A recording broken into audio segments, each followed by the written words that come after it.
What does an F28 code mean on my Vaillant boiler?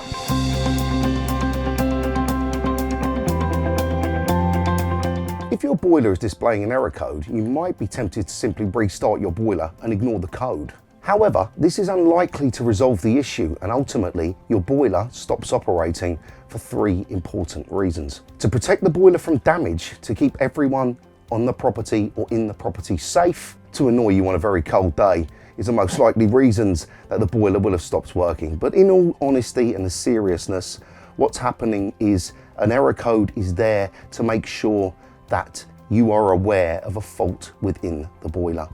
An F28 code is displayed after your boiler has failed 3 ignition attempts on your Vaillant boiler.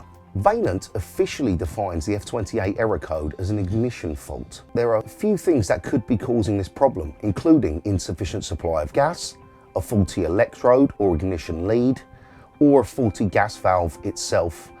But these were things that would need to be diagnosed by a fully qualified engineer when they come to visit you at the property, because in order for them to find out what was wrong with the gas valve itself, they would have to remove the case of the boiler, which is something that a customer could not do.